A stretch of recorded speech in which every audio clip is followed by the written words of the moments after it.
담임 목사님께서는 필리핀 코피노 선교차 이제 출발하셨고요.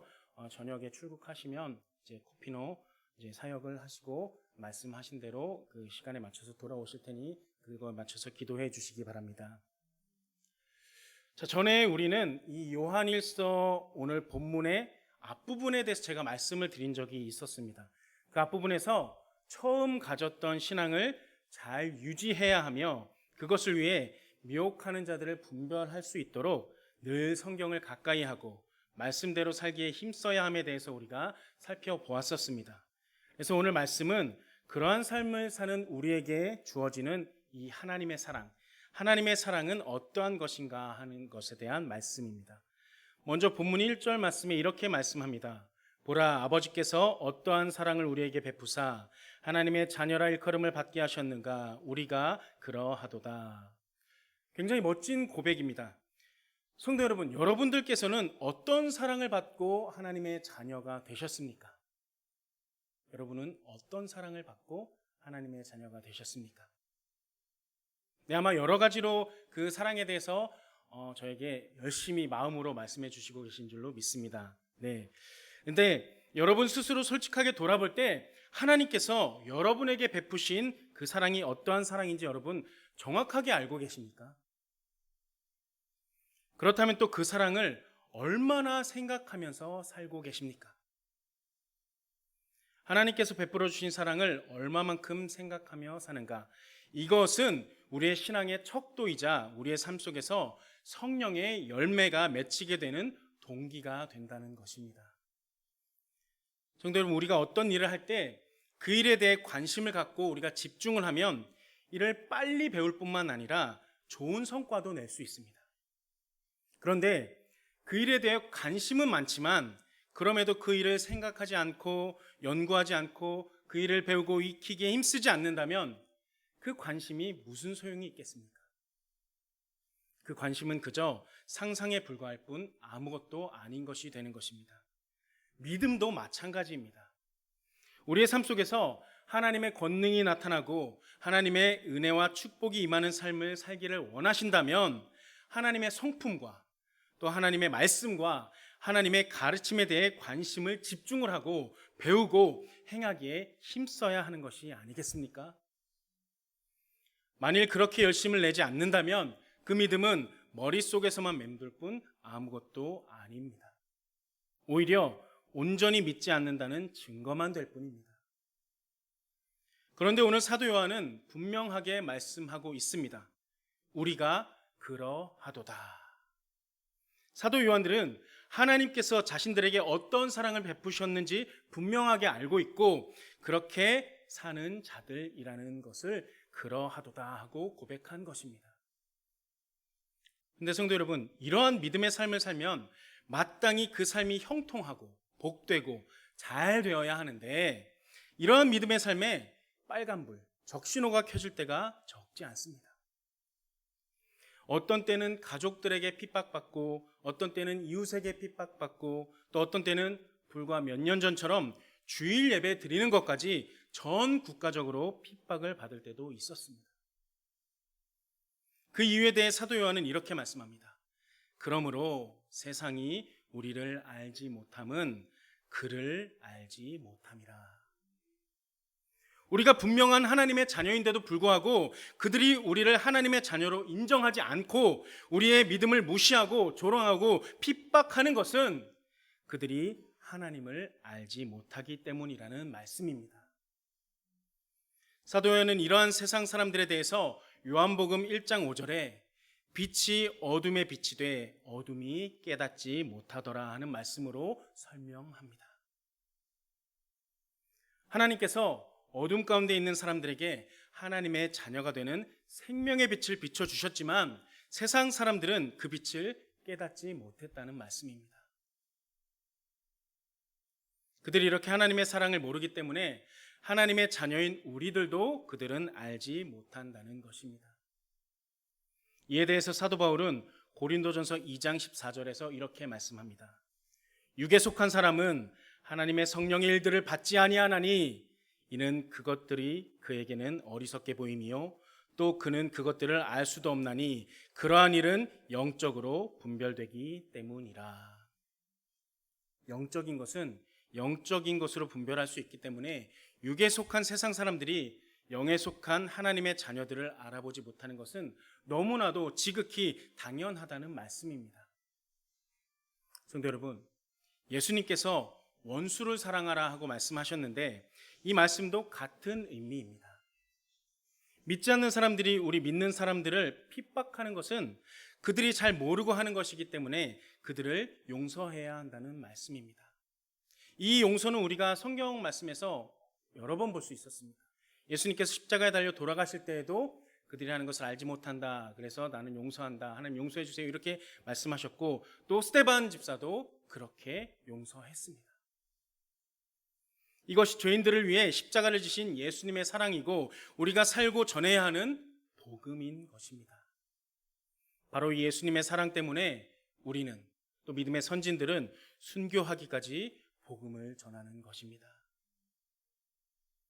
성도 여러분, 그런데 중요한 것은 우리도 처음에는 우리를 핍박하는 이 세상 사람들처럼 하나님의 생명의 빛을 분별할 수 없는 사람들이었다는 것입니다. 그런데도 그들과 전혀 다르지 않던 우리들을 이렇게 하나님의 자녀로 삼아 주셨으니 이것이 얼마나 감사한 일입니까? 세상 사람들은 나를 몰라도 하나님께서는 나를 알아주시고 또 이렇게 하나님의 자녀로 선택해 주셨으니 이 얼마나 감사한 은혜입니까? 어찌 감사하지 않을 수 있겠습니까? 그러므로 이러한 믿음이 있는 성도는 어떠한 상황 속에서도 세상 사람들을 미워하거나 포기하면 안 되고 포기할 수 없고 고난과 핍박 속에서도 믿지 않는 세상 사람들도 구원받을 그날을 우리가 바라보면서 기쁨으로 복음을 전하는 삶을 사는 것입니다. 그러므로 아버지께서 어떠한 사랑을 우리에게 베푸사 하나님의 자녀라 일컬음을 받게 하셨는가라는 것을 잊지 않고 우리가 이것을 항상 기억함으로 원수까지도 사랑하는 복음의 삶을 기쁨으로 누리시는 여러분들 되시기를 예수님의 이름으로 축원합니다. 이제 이어지는 본문 2절은 이 세상 사람들이 우리를 하나님의 자녀로 인정하지 않는 두 번째 이유에 대한 말씀입니다. 사랑하는 자들아, 우리가 지금은 하나님의 자녀라. 장래에 어떻게 될지는 아직 나타나지 아니하였으나 그가 나타나시면 우리가 그와 같을 줄을 아는 것은 그의 참모습 그대로 볼 것이기 때문이니. 여기서 사도 요한은 성도들의 신분을 이미와 아직이라는 개념으로 설명을 하고 있습니다. 지금은 하나님의 자녀라. 즉 성도란 지금 이미 구원받은 하나님의 자녀이지만 그러나 아직 완전한 구원이 이루어진 것은 아니라는 말씀입니다. 전에도 말씀드린 적이 있지만 이 이미와 아직이라는 말은 신학적으로 굉장히 중요한 개념으로 하나님 나라를 설명할 때 사용하는 용어입니다. 하나님 나라는 예수님께서 이 땅에 오심으로 이미 시작되었지만 동시에 다시 오실, 재림하실 때 다시 오실 때 완성될 아직 완성되지 않은 나라라는 것입니다. 그렇기 때문에 우리 성도들의 삶은 오늘 본문 2절의 말씀처럼 우리가 지금 이미 하나님의 자녀이지만 장래에 어떻게 될지는 아직 나타나지 않은 상태로 우리는 살고 있다는 것입니다. 그래서 성도들의 현재 상태는 영적으로 구원받은 하나님의 자녀의 신분이지만 우리 육체가 아직 세상의 죄악 가운데 있기 때문에 아직은 완전한 영광에는 이르지 못한 존재라는 것입니다. 그래서 사도 요한은 본문 2절 후반부에 예수님께서 다시 이 땅에 오실 때 성도들이 예수님과 동일하게 될 것임을 덧붙이고 있는 것입니다. 예수님께서 하나님의 아들이심에도 예수님 사는 그 당시 아직 예수님의 영광이 완전히 드러나지 않아서 세상 사람들이 예수님을 몰라보고 핍박했듯이 세상 사람들이 우리들도 핍박할 것이지만 그럼에도 예수님께서 이 땅의 사역을 온전히 감당하시고 하나님 아버지로부터 영원한 권세를 받으셨듯이 이 땅에서 예수님을 믿으며 살아가는 우리 성도들에게도 이 동일한 미래가 보장되어 있다는 것입니다. 네, 성도 여러분, 우리에게 이러한 영광이 약속되어져 있음을 믿으십니까? 그럼 진정으로 이것을 믿으신다면 지금 이 땅에서의 삶을 우리가 어떻게 살아야 하겠습니까? 어떻게 살아야 하겠습니까? 하나님의 나라를 유업으로 이어받는 완전한 하나님의 상속자가 되는 그날까지 우리는 이 땅에서의 삶을 어떤 자세로 살아가야 할지 생각해 봐야 된다는 것입니다. 본문 3절 말씀입니다. 주를 향하여 이 소망을 가진 자마다 그의 깨끗하심과 같이 자기를 깨끗하게 하느니라.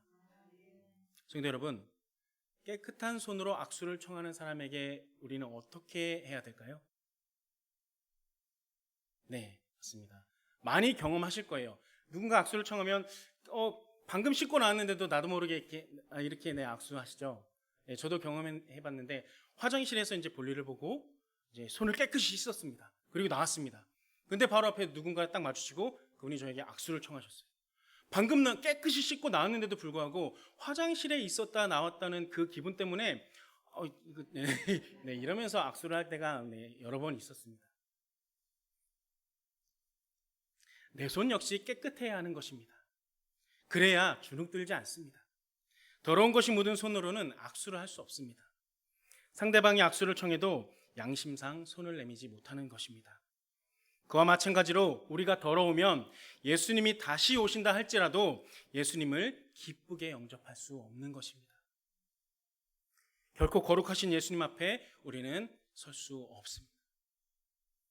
그날이 되면 죄인들은 예수님께서 지옥으로 가라고 명하시지 않아도 천국으로 들어가지 못하고 스스로 지옥으로 가게 돼 있습니다. 왜냐하면 자신이 천국에 도무지 어울리지 않는다는 것을 알기 때문입니다. 그러므로 우리가 그날에 거룩하신 예수님을 영접하고 천국으로 들어가기를 소망한다면 먼저 스스로 자신을 깨끗하게 해야 하는 것입니다. 그렇다면 성도 여러분, 우리가 어떻게 하면 깨끗해질 수 있을까요? 우리가 어떻게 하면? 이런 질문에는 늘 항상 정답은 정해져 있습니다. 여러분이 생각하시는 그것이 바로 정답인 것입니다. 요한일서 1장 7절 이렇게 말씀합니다. 그가 빛 가운데 계신 것 같이 우리도 빛 가운데 행하면 우리가 서로 사귐이 있고 그 아들 예수의 피가 우리를 모든 죄에서 깨끗하게 하실 것이요. 아멘입니다. 빛 가운데 행하면 우리를 깨끗하게 하신다고 말씀하시는데 이 빛은 5절에 하나님, 곧 하나님의 말씀이라는 것입니다. 성도 여러분, 하나님의 말씀은 우리의 영혼을 비추는 거울입니다. 그래서 제가 설교할 때 여러분들에게 늘 말씀드렸던 것 중에 하나가 말씀에 우리의 삶을 비춰봐야 한다는 것입니다. 그러므로 말씀을 가까이 하면 자신의 부족함을 발견하게 될 뿐만 아니라 앞으로 나아갈 길을 교훈받고 깨닫게 되는 것입니다. 그러나 이것만으로는 부족합니다. 교훈을 받고 깨달은 것을 우리가 실천하려면 바로 이 주신 말씀을 붙들고 뭘 해야 할까요? 뭘 해야 될까요? 기도해야 합니다. 설교 시간에 말씀의 은혜를 받았다 할지라도 기도하지 않으면 그 말씀이 심령에 뿌리를 내리지 못합니다. 그래서 우리 늘 말씀에 의지하여 기도하는 그 기도를 하고 있지 않습니까? 그렇게 말씀을 우리가 받고 은혜를 받았다 할지라도 기도하지 않으면 심령에 뿌리 내지 못하고 말씀대로 살아갈 능력을 갖추지 못하게 되는 것입니다. 그러므로 우리는 기도함으로 주신 하나님의 말씀에 생명력을 불어넣어야 하는 것입니다. 말씀과 기도가 톱니바퀴처럼 맞물려 움직여야만 우리는 깨끗한 삶을 만들어낼 수 있는 것입니다. 여러분 자전거 타보셨죠? 자전거 바퀴는 앞뒤로 있습니다. 앞바퀴가 없으면 달리면 어떻게 될까요? 넘어지겠죠. 뒷바퀴가 없어도 마찬가지입니다. 자동차는 4바퀴가 있습니다. 바퀴가 하나가 없으면 어떻게 될까요? 차가 못 가요. 이렇게 돕니다. 그것처럼 바퀴가 온전히 있고 주어진 길을 잘 갈 수 있는 것처럼 말씀과 기도가 온전히 우리에게 갖추어질 때 우리는 하나님의 그 말씀대로 능력으로 살 수 있다는 것을 꼭 기억하시기를 바랍니다. 말씀을 읽고 들음으로 삶에 나아갈 길을 교훈받고 또 기도로 하나님의 능력을 덧입으시기를 축원합니다. 그렇게 살아갈 때 우리는 우리 자신을 깨끗하게 할 수 있는 것이고 예수님이 다시 오시는 날 담대히 예수님 앞으로 나가서 영원한 하나님의 자녀로서의 삶을 되는 줄을 믿으시기 바랍니다. 근데 여러분 특히 이 교회는 의인들의 모임이 아니라 죄인들의 모임임을 잊어버리시면 안 되는 것입니다. 이 자리에 나는 의인임네 하고 앉아 있으신 분들이 있으시다면 죄송하지만 회개하시기 바랍니다. 여러분들도 그러시겠지만 성도들에게 예수님을 믿게 된 동기를 물어보면 다 저마다 각각의 남다른 사연들이 있습니다. 사연 없는 사람이 없습니다. 불치의 질병 때문에 예수를 믿는 사람, 또 사업에, 결혼에, 여러 가지 관계에 실패해서 믿게 된 사람, 또 버림받고 소외당한 외로움 때문에 믿게 된 사람, 그런가 하면 또 어떤 사람은 험한 죄를 짓고 회개하고 뉘우치고 예수를 믿은 사람도 있습니다. 또 부모님을 따라서 어쩔 수 없이 믿게 된 사람들도 있습니다. 이렇게 예수님을 찾는 많은 사람들은 그들의 질병과 실패와 상처와 죄악된 마음을 가지고 교회에 나오는 것입니다. 그렇기 때문에 사실 교회란 의인들이 모이는 곳이 아니라 죄인들이 모이는 곳인 것입니다. 성경에도 분명히 말씀했습니다. 의사는 누구에게 쓸모가 있다고요? 병든 자에게 쓸모가 있는 것입니다. 죄로 물든 사람, 상처받은 사람들이 예수님의 말씀대로 살고자 서로 의지하며 힘을 모으는 것이 바로 이 교회인 것입니다. 그러므로 이와 같이 삶의 아픔과 상처와 죄악들로 가득 찬 곳이 교회이기 때문에 이 교회가 하나님의 은혜라는 끈을 놓친다면 그 순간 교회는 서로 상처 주고 분열되고 무너지고 마는 것입니다. 믿음을 잃어버리는 순간 교회는 오히려 사회로부터 손가락질 받는 곳, 길 잃은 양이 아니라 길 찾은 늑대들이 우글거리는 곳, 그리고 세상의 다양한 악인들이 모인 세상에서 가장 험한 곳이 되고 마는 것입니다. 믿음을 잃어버리는 순간 사탄은 마치 굶주린 사자처럼 이 교회를 무너뜨리려고 달려들 것이라는 말씀입니다. 그러므로 우리는 마지막 그날까지 하나님께서 우리를 어떻게 사랑하셨는지, 무엇으로 그 사랑을 간직할 수 있는지를 기억하며 이 거룩한 교회를 지켜나가는 믿음의 파수꾼이 되어야 하는 것입니다. 갖가지 문제로 어려운 이때에 다시 한번 여러분의 믿음을 돌아보시고 이 시대의 방주인 이 교회를 깊이 생각하는 여러분들 되시기를 예수님의 이름으로 간절히 축원합니다. 기도하겠습니다. 지금도 살아 역사하시며 진리의 말씀으로 우리를 믿음의 길로 인도하시는 사랑의 하나님 아버지, 우리가 하나님께 어떠한 사랑을 받았는지 잊어버리는 순간 구원에서도 멀어지게 됨을 깨닫습니다. 그러므로 오직 말씀과 기도로 스스로를 깨끗하게 하고 삶을 거룩하게 살아서 하나님께는 영광이요 사람들에게는 하나님 나라의 복음을 전하는 우리들이 될 수 있도록 인도하여 주시옵소서. 혹 믿음의 삶에 빨간불이 켜질 때 오늘 주신 말씀을 기억함으로 더 큰 하나님의 사랑 앞으로 다가가는 우리들 될 수 있도록 하나님 인도하여 주시옵소서. 예수님의 이름으로 간절히 기도드립니다. 아멘.